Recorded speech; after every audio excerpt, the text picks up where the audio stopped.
He was a co-director of this Nazi bank with this Nazi, Averell Harriman, his boss. Prescott Bush was also a full partner in Brown Brothers Harriman.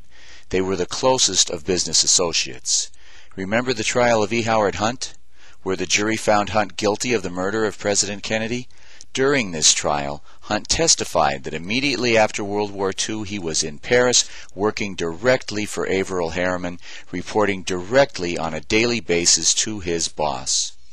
So the Bushes run around in a tight circle that includes other Nazis and Kennedy killers. A truly evil circle of friends. Of course this doesn't prove that the Bushes killed JFK, but it ought to provoke some investigation on our part. So let's do some investigating.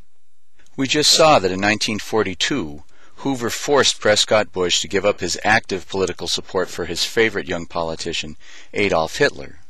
However, 4 short years later, he found another young man to sponsor in politics, Nixon, who is documented as employing Jack Ruby a year after this photo was taken. Nixon, who hired Hunt, who hired Connally, was created and sponsored from the very beginning by Prescott Bush. Are you surprised? Well, you better get over it in a hurry. This barely readable piece of paper was declassified by the FBI in 1977 and released. It's a memo written by J. Edgar Hoover, the head of the FBI. The title is Assassination of President John F. Kennedy. It is about a meeting that took place between the FBI and the CIA the day after the assassination. The memo names George Bush as one of 2 CIA officials sent to get Hoover's report on the activities of the CIA's misguided anti-Castro Cubans. The memo was a scandal when it was made public in 1988 because it says that George Bush was in the CIA in 1963. It says that Bush lied when he told the public that he had no CIA experience before becoming director in 1974.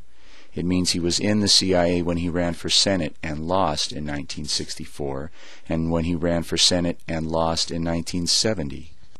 And it means that he was in the CIA when Nixon brought him into the White House, trailing E. Howard Hunt behind him. In 1992, Bush was first confronted with this memo, and he had a chance to respond to it. Oh shit. Bush claimed that the memo must be talking about another George Bush working at CIA, because it couldn't be talking about him, because he had never been in the CIA. Except for that time in 1974 when he was director of CIA. Oh shit. Should we believe him? Let's make clear what we're talking about here.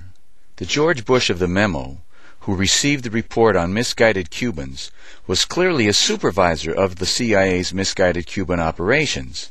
We've seen both the CIA and their misguided Cubans implicated in the Kennedy assassination. This is some important stuff, eh?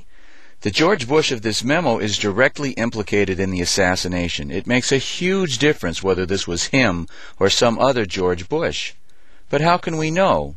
Well, come on, it's basic stuff. Is there any corroboration? Is there any other evidence besides this memo to show whether Bush was in the CIA at this time, or that shows whether Bush was supervising anti-Castro Cubans? We'll start by looking at Bush's connections. A quick look at Allen Dulles may help us understand the importance of connections. Dulles worked closely with Nazi bankers during World War II. That somehow qualified him to become the director of the newly formed Central Intelligence Agency, the CIA. He was the architect of the Bay of Pigs invasion of Cuba.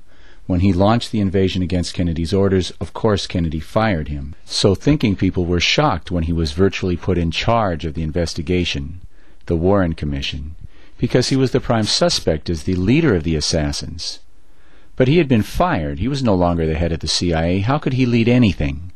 Because the organizing principle in secret work is that you trust only the people you know personally and are connected to personally. The CIA is not so much an organization as a community, so that it hardly mattered that Kennedy fired Dulles. The men loyal to Dulles, who knew him and trusted in him, continued to trust and obey.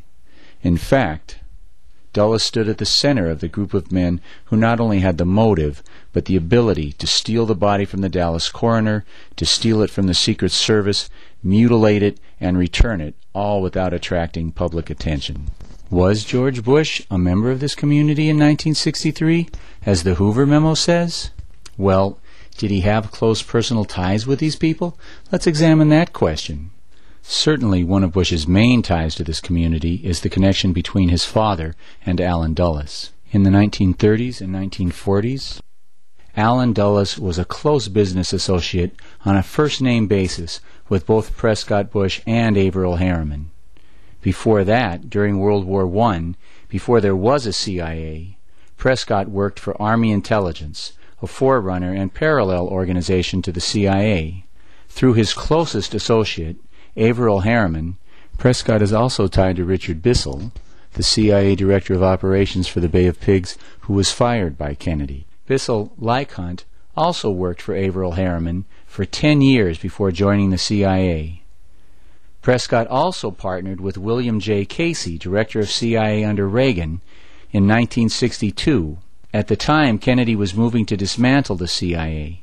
Prescott and Casey together founded the National Strategy Information Center to directly fight against Kennedy's efforts. But at the center of Bush's connections in the world of secret murder and filth is his membership in the secret society of Skull and Bones, a secret Yale fraternity famous for its celebration of racism, robbery, and death. This tomb is where they meet twice a week to engage in black rituals using skulls, candles, and ceremonial group masturbation. It's supposed to be kind of a gay group marriage thing. Brothers under the skin is how the Bonesmen describe their relationship.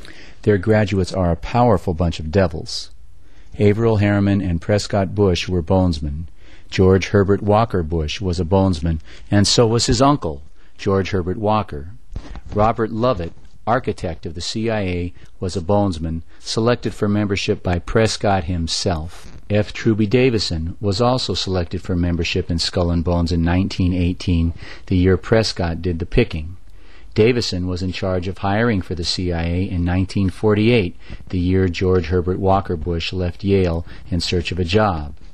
Davison had a son, Endicott Peabody Davison.